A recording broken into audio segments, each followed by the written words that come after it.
हिरले कैद देह करके खा ले उसते कोण जबर हो से नुगरा मानस आँख बदल जा समझणिए कि मोर हो से हो ले कैद दे करके खा ले उसते कोण जबर हो से नुगरा मानस आँख बदल जा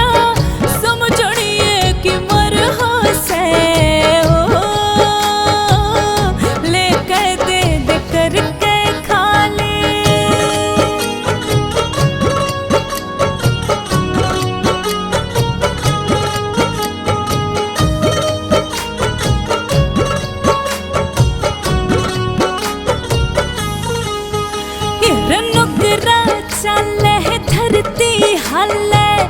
हर इंसान डरे उसते महाभारत और भगवत गीता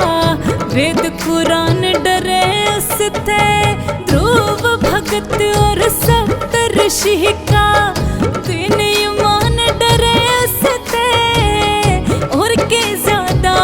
जिक्र करूं वो खुद भगवान डरे उसते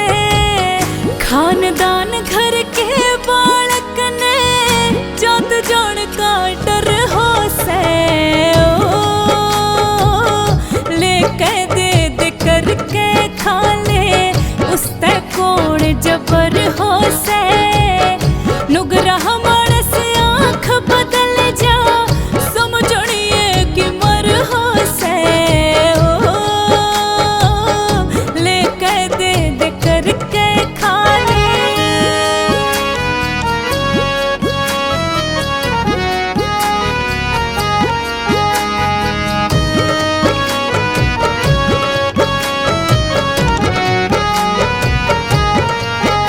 परमेश्वर ने दो जात बना दी एक टोटा एक साहूकारा एक बेल कहे दो फड़ला कहे एक मिठा एक खारा जिसके दो रह पैसे हो वो सबने लगे प्यारा जिस मानस के टोटा जा वही दे दुत्कारा टोटे के माँ बालक बिक जा फिर बिकण न घर हो से ले कह दे करके खा ले उसते कोण जबर हो से नुगरा मानस आँख बदल जा समझणिए कि मर हो से ले कह दे करके खा ले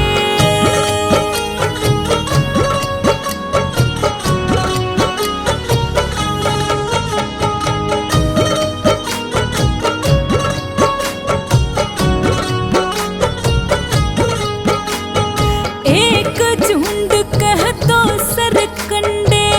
करतब न्यारा न्यारा एक सरुपे की कलम बड़ है एक कागल जढ़ारा एक माटी के दो बर्तन हो एक नमूना तारा एक में घलता हो गंदा पानी दो जागी का पारा बरते पछे तोड़ पटना किसका कोण बिसर हो से ले कह दे करके खा ले उसते कोण जबर हो से नुगरा मानस आँख बदल जा समझणिए कि मर हो से हो ले कह दे करके खा ले